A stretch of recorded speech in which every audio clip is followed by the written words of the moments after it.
Welcome back. Here we go.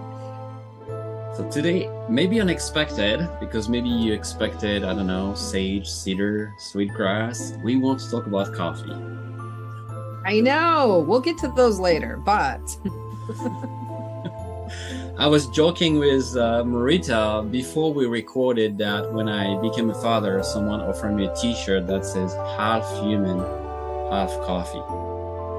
And that was a joke because you are going to need a lot of coffee to go through that portal to that rite of passage. So we're going to talk about coffee today.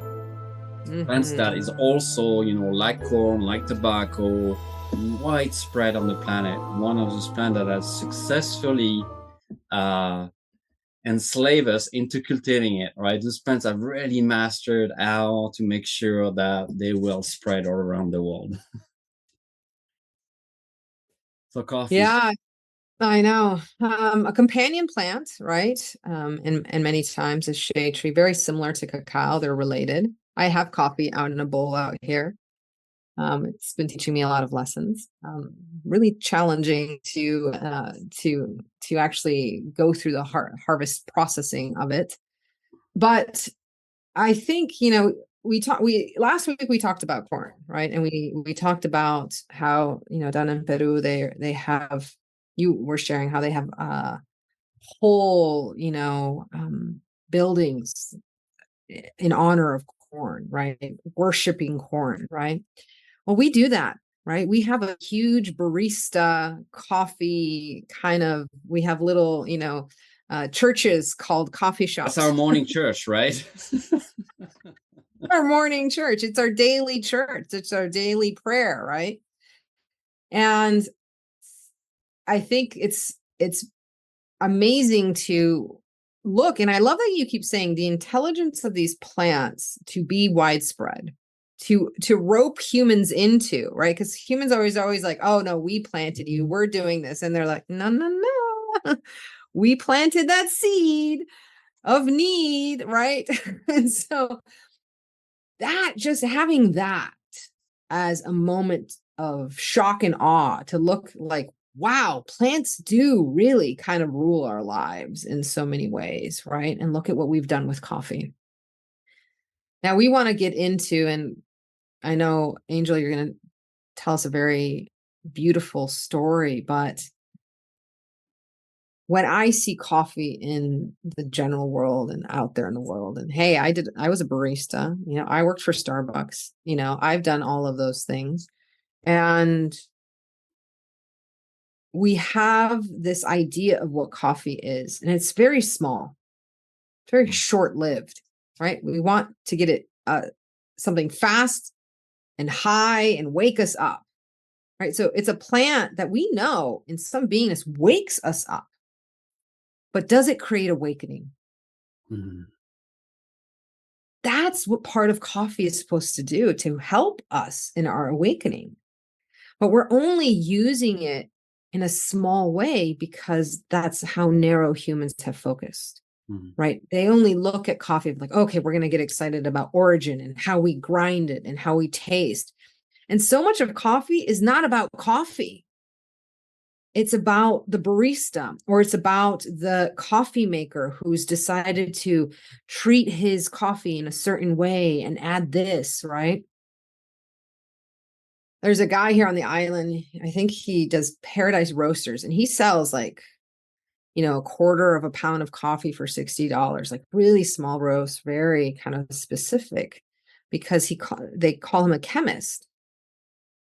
And I really find that fascinating that a lot of our supreme roasters around the world, we call them chemists and we call barista artists. But where's coffee? Who is the shaman, right? Or who is the one who's listening to coffee? To coffee, how coffee wants to be made, wants to be grown, wants to be roasted, right? When we make cacao here, we listen to those 8 pounds at a time that we do. How do you want? Where do you want? How would you like to be processed? No one in modern society is having these conversations. They have the conversation of taste, and they have a conversation of gustatory extravaganza. But there's so much more if we learn how to approach this plant of awakening from just something that wakes us up to truly be in relation, right? And it's more accessible than Aya. It's out there, right? It's not We don't have endangered. exactly, right? So I love that story that you told, Angel, and I'd love for you to tell that story for us about Yeah, your it's coffee interesting ceremony. how people come on your path, right? How you pray and how things manifest. But years ago, I was really thinking about coffee a lot.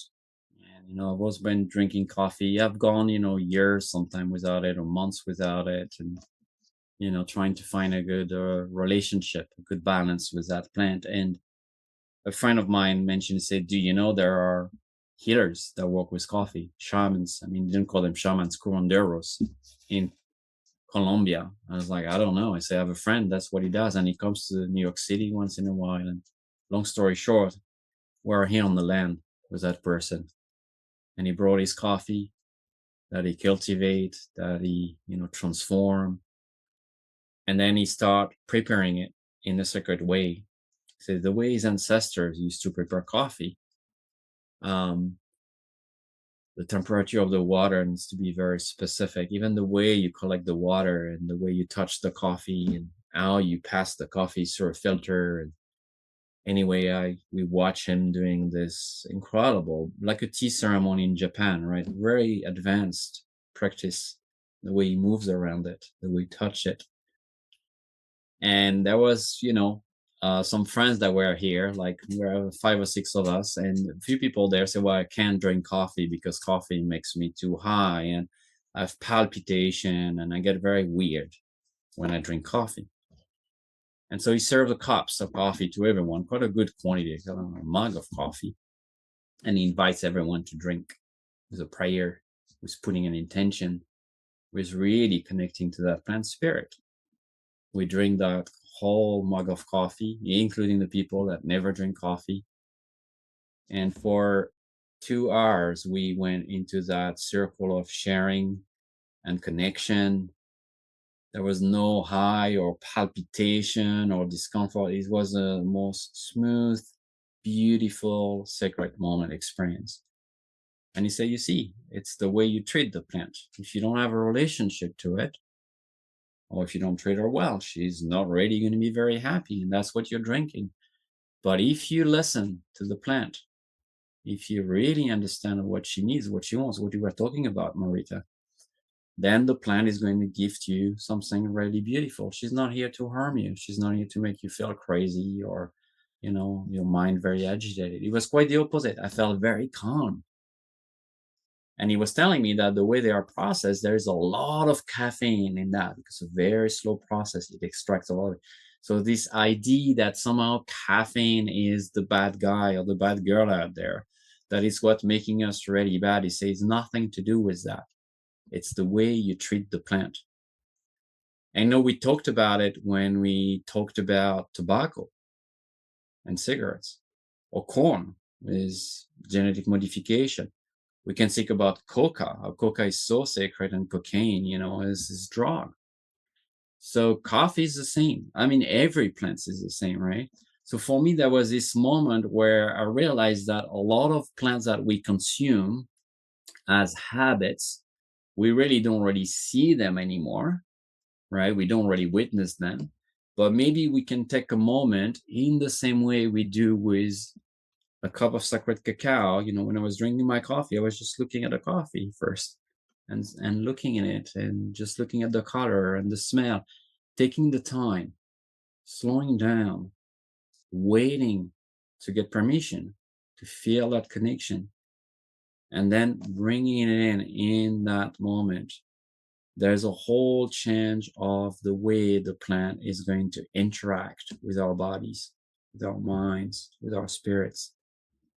So I've been wanting to bring him back, but he lives in Colombia. He doesn't come very often, but I really been wanting. I was like, everybody on the planet that drinks coffee should know about the Mm. sacred way. And it's something that is a lost art in many ways. Very, very few people still have that knowledge, but I think it tells us that, like for everything, unless we have a sacred relationship with something, the relationship back is not going to be sacred. And it's our Yeah. duty, it's literally our obligation to step in and to question how we relate, in our lives with the plant kingdom and the animal kingdom and each other, right? But you literally can do that. I remember doing it with garlic and with other plants that are really strong teachers, and you can really completely change your meal from just feeding yourself into a sacred experience of relating with another being. Yeah, I always tell a lot of my students that um, much of the wisdom of things is how they grow, and that's the truth of coffee, right? And we talked a little bit about corn, right? Mm-hmm. How they grow is part of their medicine, and it's how they function with us and what they teach us. And I don't know if you've dried coffee. There's different processes of doing it, but old way, right? Not to just push, water through and burst the cherry, is to dry it in the sun, right? So you're sitting out in the sun, and it's really thick, it's really big. And then once you then we hand did this, I don't recommend it. Hand peel that, then there's another small shell around the bean before you get to the coffee, Mm-hmm. before you get to the coffee bean. So here again, just like we talked about corn having layers, coffee has layers, yet we consume it so quickly. Coffee actually teaches us to slow down. We don't even recognize what's good on the outside. We go for what's inside. Yet in our modern day in society, we only look at the outside. We Mm-hmm. don't take time to get to the heart of ourselves or of other people. We just look. Is your berry fast? Is it big? Is it juicy? Does it look a certain way? Right. So I think part of the lesson of coffee is that it's about appearances. Here is something that we already are consuming the heart of, the being of, the Mm-hmm. prayer of, not the outside of it. Yet we're so obsessed, right, by how things look and what the outside looks. If you look like a shaman, or if you don't, or if you show up in a t-shirt or you don't, right? I show up in t-shirts most of the time, right? And so coffee teaches us about appearances. Here we have something that we have built churches around the world because we're drinking the heart of it, the kernel of it, the prayer of it. Yet we're obsessed with the looks. We're obsessed with how coffee shops look. Oh, I like this vibe, right? I want to sit here. People sit for hours. They do their work, right? So coffee is about connecting us beyond appearances, because it takes a long time, just like we always like to use onion, right? The layers of an onion. Try the layers of a coffee bean. Try that. And I think if you get an opportunity to go pick coffee or go look at how it's processed or do it yourself, I highly recommend it. But next time you go, treat your barista with kindness and compassion, because that's also what's going in the cup. I hope today that we can find new ways of being received by the plant kingdom by just shifting how we perceive. Yeah, your cup of coffee tomorrow morning, or maybe as you're listening to this on Sunday morning, maybe take a moment to look at it, to slow down, and to just maybe start a whole different way of relating to that plant. Yeah. And always give back to Mother Earth. So little sip. Thank you, Marita. Thank you. Thank you. Mm-hmm.